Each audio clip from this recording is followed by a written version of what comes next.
Hello guys, welcome and welcome back to my YouTube channel Stitch and Time. जैसा कि आप thumbnail को देखकर समझ ही गए होंगे, हम आपके साथ वन पीस शॉर्ट फ्रॉक के साथ फर्शी शलवार की डिज़ाइनिंग को शेयर करने वाले हैं। जैसा कि आपको पता है ईद भी आने वाली है, तो हमने इसको प्योर कॉटन के फैब्रिक पर डिज़ाइन किया। तो आप इस तरह की ड्रेस को ईद पर भी वेयर कर सकते हैं। सो गाइस, चलिए देख लेते हैं हमने इसको किस तरह से डिज़ाइन किया है। सो गाइस, हमने इस तरह की फर्शी शलवार और वन पीस शॉर्ट फ्रॉक के लिए इस तरह का हमने 3 मीटर कॉटन फैब्रिक लिया है। वैसे हमने 3.5 मीटर्स लिया है क्योंकि हमने इसमें फुल स्लीव्स को डिज़ाइन करा है, लेकिन अगर आप हाफ स्लीव्स रखना चाहते हैं तो आप 3 मीटर्स ही फैब्रिक लेंगे। और इस शलवार की डिज़ाइनिंग के लिए हमने 2.5 मीटर ये वाला फैब्रिक लिया है। और गाइस देखिए, इसके साथ हमने ये वाला दुपट्टा भी लिया है, ये सूट के साथ ही था, तो हमने इस तरह से लिया है। सो गाइस, वीडियो की कटिंग को स्टार्ट करने से पहले हम आपके साथ ये शेयर करना चाहते हैं कि आपने अक्सर फर्शी शलवार की बहुत सारी वीडियोस देखी होंगी, लेकिन आप हमेशा ये सोचते हैं कि जिस तरह से हमने डिज़ाइनर फर्शी शलवार की लुक को देखा है उस तरह से हमारी फर्शी शलवार का लुक नहीं आ पाता है। तो उसके लिए आज हम आपके साथ बहुत सारी ऐसी टिप्स एंड ट्रिक्स को शेयर करेंगे कि आपका लुक, जो फर्शी शलवार का लुक होता है, बिल्कुल डिज़ाइनर लुक के जैसा आएगा। फर्शी शलवार की डिज़ाइनिंग के लिए सबसे पहले हम ये सोचते हैं हम किस फैब्रिक पर डिज़ाइन करें। तो आप किसी भी फैब्रिक पर डिज़ाइन कर सकते हैं, लेकिन अगर आप इस तरह के लचकदार फैब्रिक पर डिज़ाइन करेंगे तो उसका लुक बहुत अच्छा आएगा। सेकंड थॉट ये होता है कि हम इसका पांचा कितना रखें। तो इसका पांचे के लिए आप अपने पैर के साइज़ को लेंगे, जितना आपका थंब से लेकर हील तक जो साइज़ होगा उसमें 1 इंच प्लस कर देंगे तो आपकी पाँचे का मेजरमेंट आ जाएगा। उसके बाद हम इसकी लेंथ कितनी रखनी है, तो अब हम इसकी लेंथ जितनी भी हमारी नॉर्मल शलवार की लेंथ होती है उससे हम 2 इंच एक्स्ट्रा रखते हैं, क्योंकि फर्शी शलवार का मतलब होता है फर्श से लगी हुई, तो इसकी लेंथ हमेशा ज़्यादा होती है। तो हमारी 37 लेंथ थी, तो हमने इसको 39 इंचेस रेडी किया है। देखिएगा, हमने इसको 39 इंचेस रेडी किया है। अब हम इसकी बेल्ट कितनी लेते हैं, तो उसके लिए हमें अपने हिप को 4 से डिवाइड करना होगा। जो भी आंसर आएगा उसमें आपको 1.5 और 2 इंच प्लस कर देना है, तो आपका वो बेल्ट का साइज़ आ जाएगा। हमारा हिप का साइज़ जो था वो 35 था, हमने 4 से डिवाइड करा, 8.5 आया, उसमें हमने 2 इंचेस प्लस कर दिया। तो हमारी टोटल जो बेल्ट की हमने लेंथ और विथ रखी है, लेंथ तो हमने 7 इंचेस रेडी लिया और विथ जो हमारी वो 21 इंचेस है। हमने इसके क्रॉच एरिया को 14.5 इंचेस रेडी लिया, लेकिन अगर आपका हैवी साइज़ है तो आप इसे 15 से लेकर 16 तक रख सकते हैं। सो गाइस, चलिए अब हम इसकी कटिंग को देख लेते हैं। देखिएगा, ये जो हमारा फैब्रिक है इसमें जो प्रिंट दिया हुआ है इसकी डायरेक्शन एक ही साइड आ रही है। अगर हम इसे डबल फोल्ड करने के बाद लेंथ में फोल्ड करेंगे और उसके बाद कटिंग करेंगे तो इसकी डायरेक्शन एक साइड की ऊपर आएगी और एक साइड की नीचे की तरफ जाएगी। तो इसकी डायरेक्शन को ठीक करने के लिए सबसे पहले हम इस तरह से कटिंग करेंगे। तो उसके लिए हमने 7 इंचेस हमारी रेडी बेल्ट रहेगी, तो उसे हम माइनस कर देंगे। तो पहले हम अपनी जितनी भी हमारी शलवार की लेंथ है उसकी मार्किंग करेंगे। तो हमने यहाँ 34 इंचेस लेंथ ली है, हमारी 39 इंचेस रेडी है, हाफ इंच हमारी मार्जिन में चली जाएगी, इसलिए हमने 34 इंचेस को इस तरह से मार्क किया है। 34 इंचेस पर इस तरह से मार्क करने के बाद पहले हम इसकी कटिंग कर लेंगे, और कटिंग करने के बाद इसको हम इस तरह से अलग कर लेंगे। उसके बाद जितना भी हमारा बचा वाला फैब्रिक है उसको इसी सेम ही डायरेक्शन में इस तरह से रखेंगे और उस पर हम जो हमने जो कटिंग की है ये वाले फैब्रिक को इस तरह से रख लेंगे। तो हमारी डायरेक्शन जो रहेगी वो डिज़ाइन की सेम ही आएगी। अब देखिए गाइस, हमारे फैब्रिक की जो विड्थ आ रही है वो 19 इंचेस आ रही है, लेकिन अगर हमें फर्शी शलवार बनानी है तो उसके लिए हमें या तो 25 इंच चाहिए या 27 चाहिए। तो उसके लिए हम इसमें पहले इसकी विड्थ को बढ़ाएंगे। तो उसके लिए हमने इस तरह से हाफ मीटर फैब्रिक लिया हुआ है, जिसको हम सेम ही डायरेक्शन में प्रिंट से मैच करते हुए उधर साइड रखेंगे जिधर जॉइंट नहीं आ रहा है। जिधर जॉइंट नहीं है यानी दोनों साइड खुली हुई हैं उस पर इस तरह से रखेंगे, हाफ इंच ऊपर रखेंगे, क्योंकि हमारा हाफ इंच मार्जिन में जाने वाला है, इसलिए हम इस तरह से ऊपर चढ़ाते हुए ये वाले फैब्रिक को सेट कर लेंगे। अब हम अपने पैर को मेजर करेंगे, तो हमारी जो मेजरमेंट है वो 8 इंचज़ है, तो हमने उसमें 1 इंचज़ ऐड कर लिया है और हाफ इंचज़ हमारी मार्जिन में आ जाएगी। तो अब हम इस तरह से रखते हुए 9.5 इंचज़ पे पैंचों को मार्क कर लेंगे। देखिए गाइस, हमें 27 इंचज़ विड्थ चाहिए थी, तो अब हमारी 27 इंचज़ आ रही है। तो अब हम इस तरह से रखते हुए क्रॉच एरिया को मार्क करेंगे। तो उसके लिए हमने 9 इंचज़ इस तरह से पहले 9 इंचज़ पर मार्क करा है और इसी तरह से एक स्ट्रेट लाइन 9 इंचज़ तक ड्रॉ कर ली है। अब हमने जहाँ तक क्रॉच एरिया को मार्क करा है वहाँ से लेकर जहाँ हमने पैंचों को मार्क करा है उस पर इस तरह से लेग शेप को अच्छे से रखते हुए सेट करते हुए इस तरह से मार्किंग कर लेंगे, जिस तरह से हमने दिखाई है। पूरे लास्ट तक पैंचे तक इस तरह से मार्क कर लेंगे। इस तरह से पूरे मार्किंग वाले पार्ट की हम कटिंग कर लेंगे।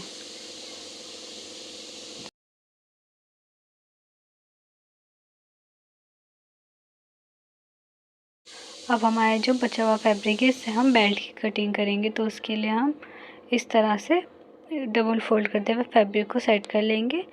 हम 10 इंचज़ इसलिए ले रहे हैं क्योंकि 2 इंचज़ हमारा ऊपर फोल्डिंग में जाएगा और हाफ इंचज़ हमें जब हम बेल्ट को जॉइन करेंगे उसमें जाएगा और हाफ इंचज़ हमने एक्स्ट्रा लिया है वो बाद में हम कट कर लेंगे। जो हम रेडी लेंथ रखेंगे वो 7 इंचज़ ही रखेंगे।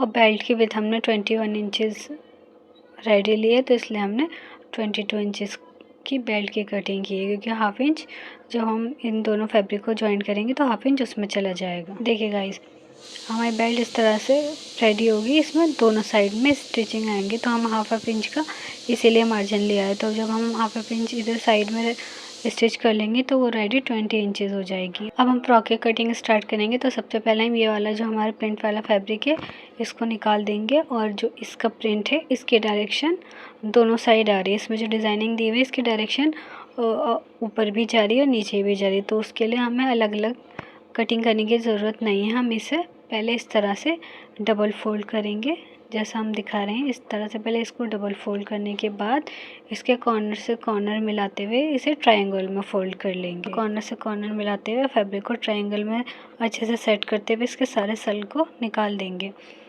अच्छे से सेट करने के बाद अब हम जिस तरह से दिखाया है बिल्कुल इस तरह से स्ट्रेट रखेंगे।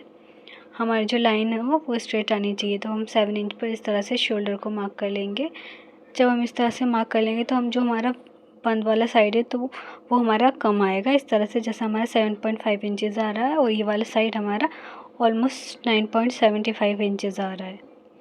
अब हम पहले यहाँ से रखते हुए जितनी भी हमें लेंथ लेनी है हमने यहाँ 40.5 इंचज़ लिए।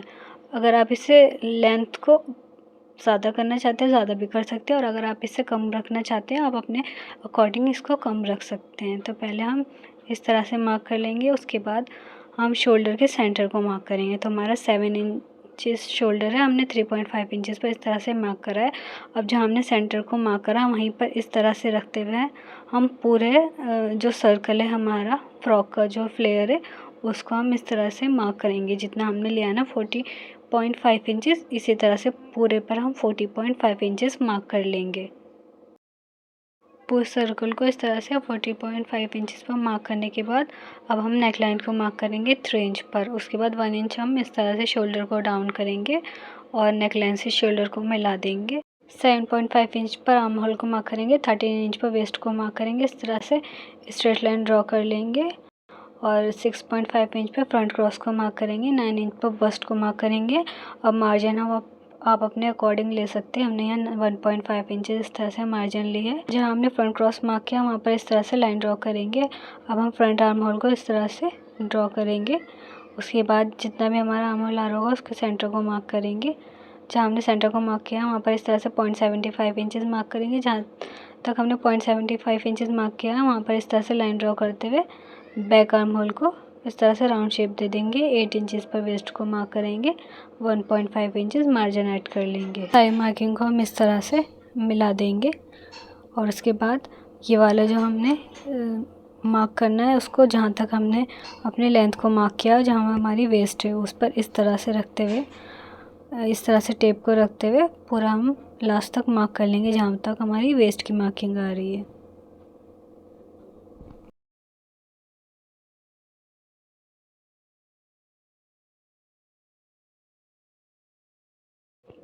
हमारी सारी मार्किंग हो गई है। इसके बाद हम इस तरह से पूरी मार्किंग वाले पार्ट की कटिंग कर लेंगे। अब आपको बहुत ध्यान से देखना है कि जो इसमें जॉइंट लगता है वो जॉइंट कैसे लगता है। अब हमने इस तरह से कटिंग करने के बाद पहले ये डायरेक्शन देखना है कि हमारे फ्रॉक में जो डायरेक्शन है प्रिंट का वो किस तरह से है, और इसकी जो किनारे वाला पार्ट है उसी पर इस तरह से किनारे वाले पार्ट को रखते हुए चढ़ा कर रखेंगे, क्योंकि हमने इसे जॉइंट करना है इसलिए हम हाफ इंच का मार्जिन ले लेंगे। पहले ही इस तरह से चढ़ा कर रखेंगे और जितनी भी हमारी मार्किंग रहेगी उसको इस तरह से रखते हुए पूरे राउंड को मार्क कर लेंगे जो हमारी फ्रॉक की शेप रहेगी। उसके बाद हम इस वाले जॉइंट की भी कटिंग कर लेंगे। देखिएगा इस फ्रॉक की कटिंग करने के बाद हमारा ये वाला जो फैब्रिक बचा है उसमें हम स्लीव्स की कटिंग करेंगे। तो स्लीव्स हम फ्लेयर वाली बनाने वाले हैं, तो उसके लिए हम 20.5 इंचेस हमारी रेडी लेंथ है, तो हम इसको 22 इंचेस लेंगे। 4.5 इंच पर स्लीव्स को मार्क करने, स्लीव्स की शेप के लिए मार्क करेंगे। 10.5 इंचेस एल्बो को मार्क करेंगे। ऊपर इस तरह से 2.5 इंचेस स्लीव्स को शेप देने के लिए मार्क करेंगे। हमारा जितना भी आर्म होल रहेगा 8.5 इंचेस इस तरह से मार्क करेंगे और उसके बाद 0.75 इंचेस फ्रंट स्लीव्स की शेप देने के लिए मार्क करेंगे। अब हम इस तरह से स्लीव्स को राउंड शेप दे देंगे। अब जितना हमारा टोटल आ रहा होगा ना, इस तरह से हमारा 7 इंचेस आ रहा था, यहाँ पर भी हम इसकी फ्लेयर को जो बॉटम है हमारे स्लीव्स के बॉटम को जो फ्लेयर है उसे 7 इंचेस रखेंगे और उसमें हाफ इंचेस मार्जिन ऐड करेंगे, और जो हमारा एल्बो वाला मार्क रहेगा उसमें 1 इंच मार्जिन ऐड करने के बाद इस तरह से हम स्लीव्स को शेप दे देंगे। और हमने जो ऊपर मार्जिन रखा है वो 1.5 इंचेस है जो जॉइंट वाला है, और जो एल्बो वाला है 1 इंचेस है, और नीचे हमने हाफ इंचेस रखा है। अब हम इस तरह से हाफ इंचेस का मार्क करते हुए शेप दे देंगे और उसके बाद हम इस तरह से मार्किंग वाले पार्ट की कटिंग कर लेंगे और इस तरह से हल्की से राउंड शेप दे देंगे।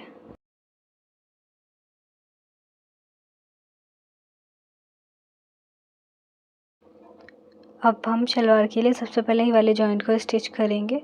देखिए गाइस, हमने जॉइंट वाले पार्ट को इस तरह से स्टिच कर लिया है। अब आप चाहें तो क्रोचेरिया को इस तरह से रखते हुए स्टिच कर सकते हैं, लेकिन अगर आप इसमें म्यानी अटैच करना चाहें तो उसके लिए आप 6.5 इंचेस पर इसकी लेंथ को इस तरह से मार्क करेंगे और 3 इंचेस इसकी विड्थ को रखेंगे।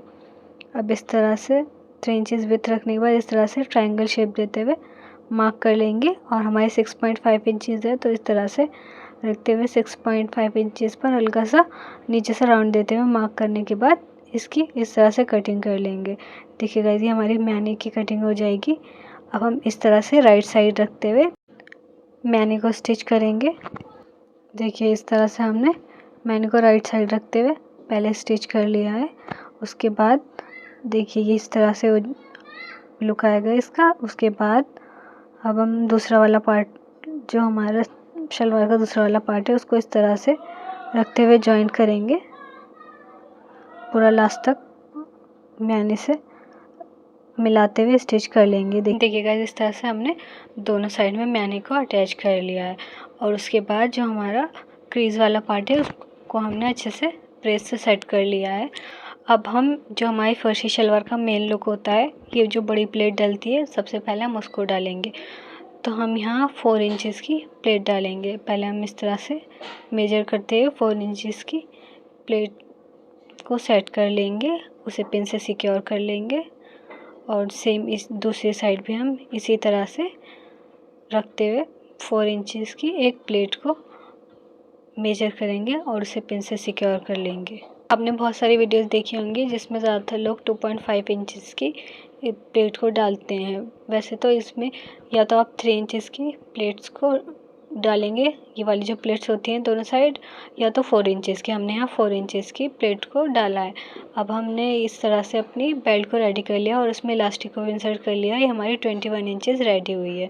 तो हमारे दोनों साइड सेंटर में जॉइंट आया, अगर आपको नहीं दिख रहा होगा इसीलिए मैंने ये दोनों सेंटर को इस तरह से मार्क कर दिया है। अब हम इस तरह से जहाँ हमारी बेल्ट एंड हो रही है उस पर इस तरह से रखते हुए 4 इंच पर मार्क करेंगे, और जहाँ हमारी बेल्ट एंड हो रही है वहाँ पर इस तरह से हम देखिए हम इस तरह से नॉचेस लगा देंगे, जिससे हमें पता रहे हमारे बेल्ट का एंड वाला पार्ट है, यानी हमारे बेल्ट का सेंटर है दोनों साइड का। दोनों साइड हमने नॉचेस लगा दिया है, दूसरी साइड भी हमने इस तरह से 4 इंचेस पर मार्क कर लिया है। अब हमने जो बेल्ट पर 4 इंचेस का मार्क किया था उस पर हमारी जो हमने प्लेट डाली है उसकी क्रीज आनी चाहिए। इस तरह से क्रीज से जो हमारा क्रीज वाला पार्ट है वो हमने जो बेल्ट पर 4 इंचेस पर मार्क किया है वहाँ पर आनी चाहिए। उसके बाद हम इस तरह से जैसे हमने दिखाया है इस तरह से छोटी छोटी प्लेट्स डाल के इसे पिन से सिक्योर कर लेंगे। और ये हमें प्लेट्स जब तक डालनी है जब तक हमारी जो शलवार का सेंटर है वो बेल्ट के सेंटर से ना मिल जाए।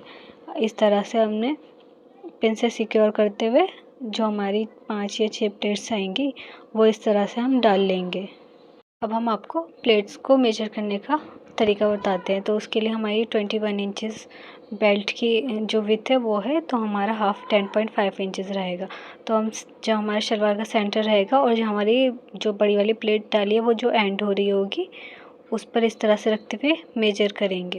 देखिए गाइस हमारी पूरी 10.5 इंचेस आ रही है। अब हमने दूसरी साइड भी इसी तरह से प्लेट्स को पिन से सिक्योर करते हुए दोनों साइड्स की प्लेट को इस तरह से स्टिच कर लेना है। एक गाइस ध्यान देते हैं आपको बिल्कुल स्टिच करना है। ये जो हमारे प्लेट्स का साइज़ रहेगा, जो छोटी वाली प्लेट्स हैं उनका साइज़ रहेगा वो इक्वल रहेगा। दोनों साइड हमें इक्वल प्लेट्स को रखते हुए पहले इस तरह से स्टिच कर लेंगे। प्लेट्स को डालने के बाद जैसे हमने फ्रंट साइड पर 4 इंचेस की मार्किंग की थी बेल्ट पर, इसी तरह से हम बैक पार्ट पर भी मार्किंग कर लेंगे। ये वाली मार्किंग करने के बाद इस तरह से हम सेंटर से सेंटर को मिलाते हुए दोनों को अच्छे से बराबर करते हुए इस तरह से मेजर करेंगे। तो जो हमारी बड़ी वाली जो प्लेट है जो उसका एंड वाला पार्ट है और जो हमने बेल्ट में नॉचेस लगाई थी वो वहाँ तक आना चाहिए। देखिए हमारा ये वहाँ तक आ रहा है। और जो हम बेल्ट और शलवार को स्टिच करने वाले हैं जो हमने बेल्ट में 4 इंचेस पर मार्क करा था वहाँ से स्टिच करने वाले हैं। जो हमारे बेल्ट का एंड हो रहा होगा हम वहाँ से स्टिच नहीं करेंगे। जहाँ से हमने बैक पार्ट में 4 इंचेस का मार्क करा था वहाँ से हम बेल्ट को और शलवार को रखते हुए स्टिच करेंगे इस तरह से पूरा। देखिएगा इसे हम इस तरह से पूरा लास्ट तक जो हमने बैक वाले पार्ट में 4 इंचेस का मार्क किया था बेल्ट में वहाँ तक हमने इस तरह से देखिए हम दिख रहा है ना आपको, ये इस तरह से हमने स्टिच कर लिया है। अब हम इस तरह से बैक वाले पार्ट को सेंटर से सेंटर मिलाएंगे। सेंटर से सेंटर मिलाते हुए अभी हम इस तरह से इसको पिन से सिक्योर कर लेंगे। पार्ट को इस तरह से पिन से सिक्योर करने के बाद अब हम बैक पार्ट में प्लेट्स डालेंगे। तो बैक वाले पार्ट में हमें ज़्यादा प्लेट्स नहीं डालनी है, इसमें हम बड़ी बड़ी सिर्फ 3 प्लेट्स डालेंगे। अब हम इस तरह से जितना भी फैब्रिक होगा उसमें हम इक्वल साइज़ में इस तरह से प्लेट्स को डालेंगे। इतनी प्लेट्स डालेंगे कि जो हमारा नीचे वाला फैब्रिक है वो हमारे बेल्ट का जो हमारा बचा वाला पार्ट है उसमें अच्छे से सेट हो जाए। तो हम इस तरह से 3 प्लेट्स इधर साइड डालेंगे और 3 प्लेट्स ही दूसरे साइड भी डालेंगे। देखिए गाइस हमने बैक वाले पार्ट में दोनों साइड हमने 3 प्लेट्स को डाल लिया है। और ये हमारी बिल्कुल ये हमने सेंटर से सेंटर जब मिलाएंगे बैक वाले पार्ट का तो जो हमारा शलवार वाला पार्ट है वो बिल्कुल बेल्ट वाले पार्ट के बराबर आ जाएगा। अब हम इस तरह से रखते हुए इसको स्टिच कर देंगे। जो हमारा बचा वाला पार्ट है जो हमने स्टिच नहीं करा था उसको हम इस तरह से रखते हुए स्टिच कर देंगे। ये जो जॉइंट वाला पार्ट है इसकी मार्जिन को ऊपर लेते हुए स्टिच करेंगे और यहाँ पर सेंटर वाली स्टिच लगा लेंगे इलास्टिक पर। पहले इस तरह से हम इसको स्टिच करेंगे, उसके बाद इलास्टिक के सेंटर वाली स्टिच लगा लेंगे।